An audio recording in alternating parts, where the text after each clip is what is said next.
Дякую, Володимир. Дорогі пані і панове, я був на суді Юлії Тимошенко в серпні, 2 дні я був. То був не суд, а то було політичне переслідування. І після виходу з суду я виступив перед засобів масової інформації, я сказав, що ми делегати до Всесвітнього форуму українців, ми делегати до річних зборів Світового конгресу українців в Києві, ми учасники мітингу в День Незалежності України перед пам'ятника Тараса Шевченка. Ми з діаспори стоїмо плече в плече з нашими братами і сестрами на Україні заради чесність перед Конституцією, правосуддя, чесність перед українським народом, щоб ані один українець не опинився в такій ситуації, як Юлія Тимошенко. І вона є підсудна, а сьогодні вже засуджена заради того, не що вона була прем'єр-міністром, не заради того, що вона підписала угоду з Путіном щодо ціни газу. Пам'ятаємо, що харківські угоди вживали те домовлення як підставу для підписання харківських угод. То як той контракт був аж такий ганебний, то з якої рації Янукович погодився підписати і харківські угоди. Отже, питання не є порушення законів. Питання є, що Юлія Тимошенко майже стала президентом України. В цьому полягає її суд, в цьому полягає вирок проти неї. Справа в тому, що Україна пхається до тих самих розмірів диктаторських суспільств, як в Росії. І нам треба всім виступати і агітувати уряд Канади не тільки боротися і підтримувати демократію і правосуддя в Україні, але також гідно і хоробро виступити за те, що Росія стоїть за плечима Януковича, що заради Москви Україна сьогодні ковзається до таких самих тоталітарних і диктаторських засад, на якій зараз базується і Російська так звана Федерація. So we should all be very clear that the trifling the democratic opposition in Ukraine is a precursor to the parliamentary elections in 2012 in Ukraine. Just last week it was announced that the new president of Russia is going to be Vladimir Putin. That Russia is exporting its dictatorship to Ukraine and other countries. We have to be clear in demonstrating against the Yanukovych regime that we don't lose sight to speak out for democracy in Russia. We have to speak out against the totalitarian regime in Moscow. And we have to ask our government in Canada to be also as vocal about the denial of democracy and liberty in Russia as we are today in terms of the Tymoshenko trial and the movement backwards in Ukraine, backsliding on democracy. Because Ukraine is today being pushed into the embraces of the Russian bear, and we have to guard against this. Yulia Tymoshenko herself said, "Don't let my trial and my conviction become a reason for Ukraine not to be allowed to enter into the European Union. Do not let my situation prevent Ukraine from going west." And so let us speak out to the Canadian government and say, yes, confront Yanukovych over Yulia, but also think about the Ukrainian nation and the Ukrainian state and fight for Ukraine to be entered into the European Union. Remember that it was during Kuchma that we fought for Ukraine to be accepted into the World Trade Organization, and thus during Yanukovych we should also fight for Ukraine to be entered into the European Union at the same time that we are protesting against the backsliding on democracy in Ukraine. Thank you.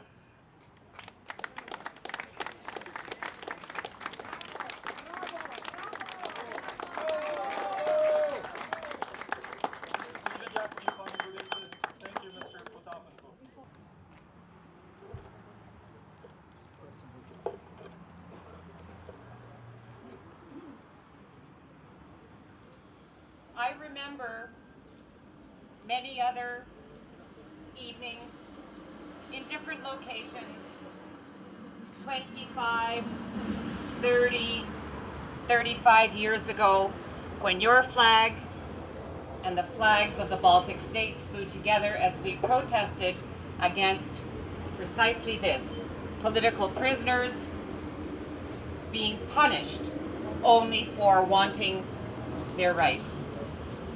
It does seem unbelievable that today, while Canada is celebrating 20 years of diplomatic relations with the newly founded democracies of Latvia, Lithuania, and Estonia, that we must be here to commemorate and to bring to the attention of Canadians and the Canadian government the brutal situation that exists in Ukraine.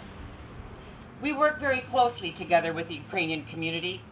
We've been watching, we've been hoping, and now I assure you that we are with you and we will continue to support whatever must be done to have the Canadian government take every step necessary to bring the world's attention to what has happened to Yulia Tymoshenko and what is going on in the Ukraine. We wish you every success in convincing the Canadian government. We'll be there with you. Thank you. There are three lovely ladies walking around with these black Tymoshenko t-shirts in the crowd. We're selling raffle tickets to support the work that the Canadian Group for Democracy in Ukraine is doing. So if you're interested, please approach one of these three ladies and pick up your raffle tickets. They'll be raffling off these t-shirts at the end of the demonstration.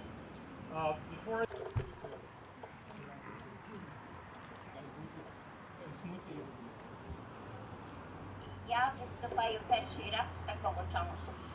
Не тому виступаю, що я за Юлією Тимошенко чи за кимось там іншим, бо я дивлюся, в нас є щораз то менше. Одні кажуть, не піду, тому що я не є за Юлією. А тим часом ми не є тут за Юлією чи за кимсь одиноким політиком. Бо так само тяжко для Юлі, як і тяжко для Луценка, як і тяжко тим 800, які загинули в СІЗО на цілій Україні. Значить, вони не всі були політики, а загинули. І ми є тут по то, щоб такі речі не діялися. Знаєте, я не мала тут заміру сьогодні виступати, абсолютно. Але коли я прийшла з роботи і влучила інтернет, і дивилася на відео, на оцей Хеллоуін, який зорганізувала влада в Києві, і раптом чую, що побіч того, хто накручував відео, кричить бабуся: «Синочку, за що ж ти мене б'єш? Кого ти охороняєш?» Вірте, мені сльози навернулись на очі. Як довго, скажіть, як довго ще наших жінок, українок будуть били? І то тепер б'ють ті, які на погонах, на рукавах носять синьо-жовті відзнаки. Скажіть, як ще довго оті беркутята прокляті будуть нас нистили? Я дивилася, як ішов перший раз від СІЗО, ішов похід до суду. І там розповідав один зовсім присутній, тільки той, хто був присутній, як вони охороняли жінок, як беркутівці накинулися на жінок і били їх. Але ми кажемо били. Це неправда. Вони вже навчилися, що коли будуть били палицями, то їх накрутять закордонні журналісти. Вони навчилися, що тепер копають з отими солдатськими чоботищами, копають по ногах. Не дозволяли б навіть вийти на другу сторону, на хідник, і їх копали. Ви, каже, не уявляєте, як це болить. Отож ми сьогодні повинні тут стояти не за поодиноких політиків, а за те, щоб наших українських жінок не били, не копали оті прокляті беркутята. Це беркутята, це не беркут. Вони повинні що інше робити, а не бити жінок, не нистити демократію.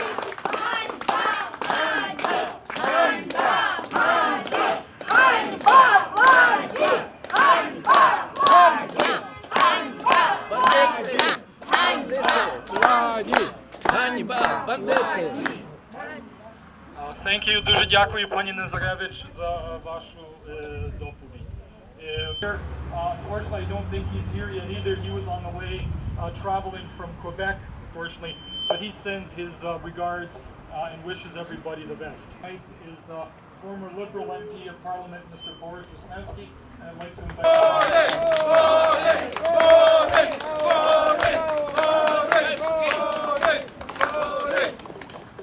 Шановна українсько-канадська громада, Member of Parliament Bernard Trottier, friends of the Ukrainian-Canadian community, and most importantly, allies of the people of Ukraine during this difficult journey that they're traveling towards democracy and social justice.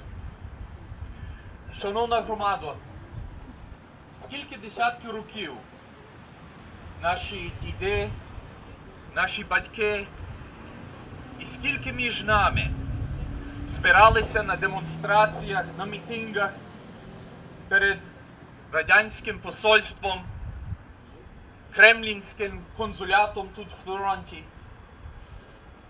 Які надзвичайні дні то були 20 років тому, коли замість демонстрації ми святкували. Святкували ті дні після Декларації Незалежності. І тоді святкували підтвердження тої української незалежності українським народом 1 грудня 20 років тому, коли понад 90% українського народу сказали: так, ми хочемо жити в свободі, ми хочемо бути вільними. І вони голосували так, не тільки задля незалежності України, а вони голосували так, щоб наступні покоління жили в правоті, в демократії, щоб в Україні нарешті, після століть, була соціальна справедливість.